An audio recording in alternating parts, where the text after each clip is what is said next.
Monsieur Philippe Bessé. Oui, Monsieur le Président, Mesdames et Messieurs.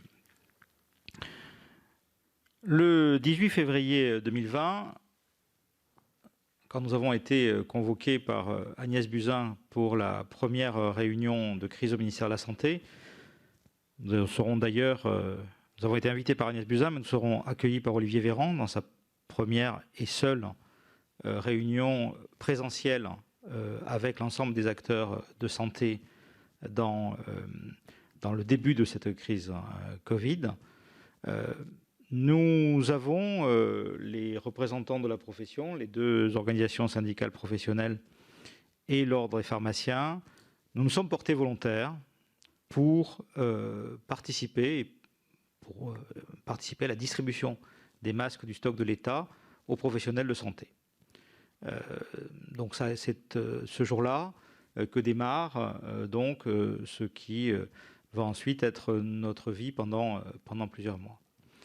Utile de rappeler en ce début effectivement de période que au moment où le 18 février. Oui, 18 février. Au moment de cette réunion, le réseau pharmaceutique est en souffrance. C'est un réseau de proximité, c'est un réseau de santé. Il est en souffrance économique depuis longtemps. Nous perdons à peu près 200 officines de proximité par an depuis des années, 2000 dans la période récente. Et donc, il reste 21 500 officines pour faire la mission que nous proposons à Olivier Véran. Le ministre va prendre cette solution. Il est utile de rappeler qu'à ce moment-là, nous ne savons pas quel est l'état des stocks de Santé publique France. Donc nous faisons œuvre de service dans le réseau, dans la distribution aux professionnels de santé, mais nous ne connaissons pas l'état des stocks.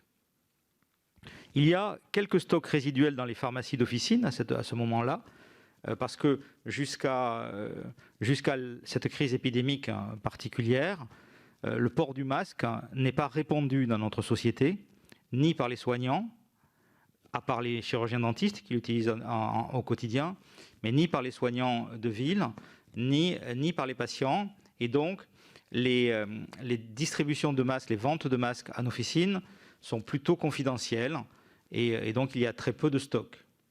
En tout état de cause, le 13 mars, paraît un décret de réquisition générale des masques sur le territoire. Tous les masques donc sont réquisitionnés. Donc, ça veut dire que le lendemain, il n'y a plus de masques et par ailleurs, il nous est interdit, le 13 mars, de nous approvisionner.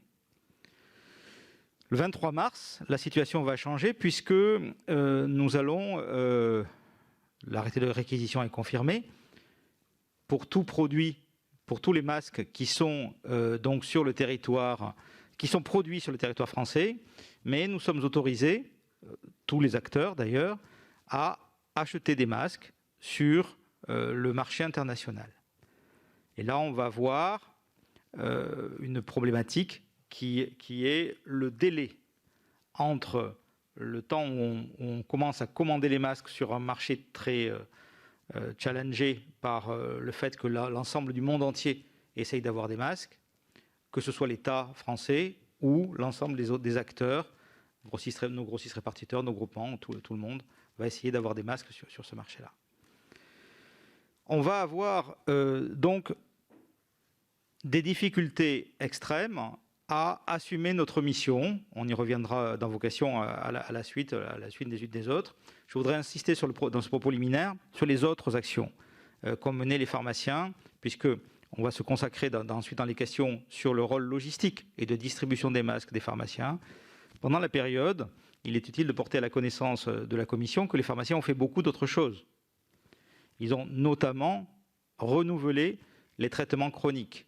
L'enquête EpiPhare menée par la CNAM et la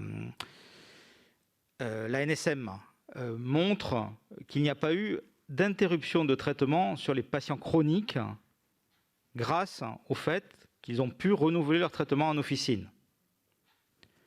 je ne reviens pas sur ce qui a été dit sur la dispensation en ville des médicaments hospitaliers. Tout ça a été fait pro bono par les pharmaciens, bien sûr. Nous avons porté à domicile les médicaments pour les patients malades atteints du Covid.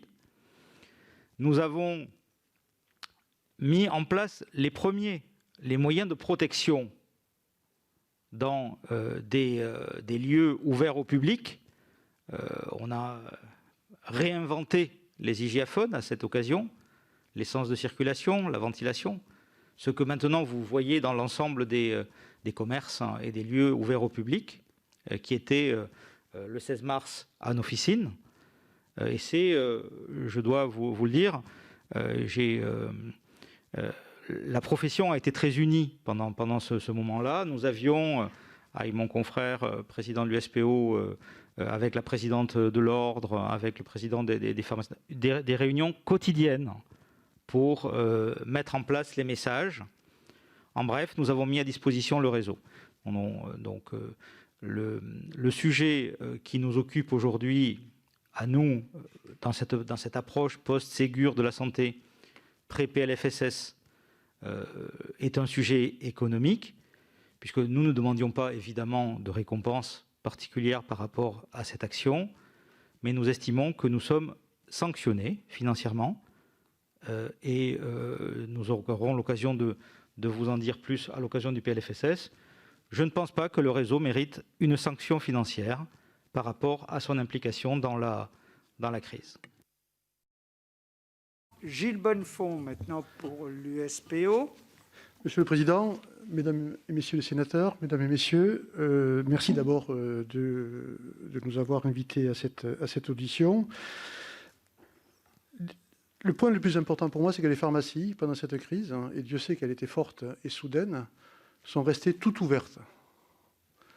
Elles se sont organisées pour répondre aux besoins des patients, et nous sommes tous aperçus que le maillage territorial était un atout formidable pour permettre aux patients d'avoir accès aux médicaments sans aucune difficulté. Nous avons, avec les pouvoirs publics, obtenu des choses qui paraissaient impensables encore au mois de janvier. C'est-à-dire comment on assure la continuité des soins quand des médecins ne sont pas disponibles, quand ils n'arrivaient pas à absorber l'ensemble de cette surcharge de travail. Et donc, en accord avec eux, en les avertissant, nous avons obtenu d'assurer, même sur les ordonnances qui étaient expirées, à la condition que le patient soit stable, le renouvellement de leur traitement. Ce qui nous a permis de rassurer toutes les personnes âgées, tous les patients chroniques qui s'inquiétaient. Comment je vais faire pour avoir mes médicaments dans cette période où on leur demandait de rester chez eux, de ne pas sortir, et où il était extrêmement difficile d'avoir accès aux cabinets médicaux parce que la situation était extrêmement tendue. Et on a travaillé bien sûr avec les médecins, et on est allé très loin, puisque les renouvellements qui ont été effectués, bien sûr, c'est les traitements chroniques, mais également les stupéfiants, les personnes sous traitement substitutif aux opiacés, les hypnotiques, donc des traitements qui sont particulièrement sensibles et qui nous ont permis de ne pas avoir, ni de la part des personnes âgées, ni de la part des patients chroniques, une crise supplémentaire déjà à la crise Covid. Alors bien sûr, le travail a été compliqué. Il a fallu équiper les pharmacies, se protéger, expliquer des gestes barrières qui n'étaient pas évidents au départ. Il a fallu faire du gel hydroalcoolique, se protéger comme on le pouvait avec des masques qui étaient en rupture. Donc renouveler les traitements, mais également participer à toute la politique de prévention et de dépistage. Mais on est allé même plus loin. C'est-à-dire qu'on nous a demandé de participer à la lutte contre les violences conjugales. On nous a demandé de participer à la distribution des médicaments qui, normalement, sont distribués uniquement par l'hôpital, avec des grossistes répartiteurs.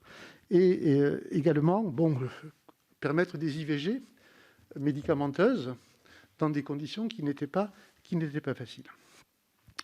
Donc ça a eu beaucoup d'impact, la crise, par rapport au personnel des officines, qui se sont retrouvés parfois en danger, parfois pas rassurés, avec des personnes qui avaient des difficultés pour faire garder leurs enfants, des personnes qui étaient asthmatiques et qui avaient un risque cardiovasculaire et donc qui ne savaient pas comment les choses allaient se passer. Donc on a travaillé plus avec du personnel réduit et des conditions de travail qui étaient beaucoup plus difficiles. Mais enfin, on a rempli notre mission de santé parce qu'il était hors de question de réduire l'activité des pharmacies en termes d'amplitude horaire ou en termes tout simplement d'accès aux médicaments. Bien sûr, la distribution des masques, on en parlera tout à l'heure, nous a occupé beaucoup de temps, a été extrêmement chronophage, mais c'était un système qui a permis d'avoir accès à tous les professionnels de santé dans des conditions de pénurie et de gestion de pénurie de ces masques pour ne pas qu'il y ait de gaspillage. Sur les traitements, nous avons aussi participé au bon usage des médicaments. Quand on a vu la crise arriver, on a eu une flambée de demandes de paracétamol. C'est nous qui avons averti les pouvoirs publics en disant si ça continue comme ça, dans 2 mois on est en rupture. Donc il faut limiter. Donc on a limité la consommation et l'usage du paracétamol en le donnant boîte par boîte. On a évité la consommation d'ibuprofène, qui était déconseillée pendant cette crise. On a aussi demandé à être, protégé par rapport à une demande de l'hydroxychloroquine, parce que, bien évidemment, les patients qui en avaient besoin chronique allaient être en rupture. Également, quand on a une communication sur la nicotine, de dire il faut limiter, parce que sinon, on va avoir en gros du mésusage de médicaments. Donc, non seulement on a fait le travail, mais on a participé aussi à la garantie du bon usage et de lutter contre le risque iatrogène ou les ruptures. Un point qui est passé totalement inaperçu, c'est le travail qu'ont fait les pharmaciens dans les EHPAD. Les EHPAD étaient dans une situation extrêmement tendue, extrêmement difficile. Eh bien, les pharmaciens ont contribué à permettre à tous les patients qui étaient en EHPAD d'avoir accès à leurs médicaments sans aucune difficulté. Et Dieu sait que ce n'était pas simple pour travailler dans ces conditions-là. Donc, en gros, ce que l'on pourrait dire, c'est que le réseau, à l'épreuve, du feu, à l'épreuve de la tempête, eh bien, il a bien résisté. On lui a confié beaucoup de missions qu'il a assumées sans vraiment faillir. Et derrière, eh bien, ça peut donner, permettre d'avoir des dispositions qui pourraient être renouvelées dans le cadre de la coordination avec les infirmiers, avec l'hôpital et avec, bien sûr, les médecins.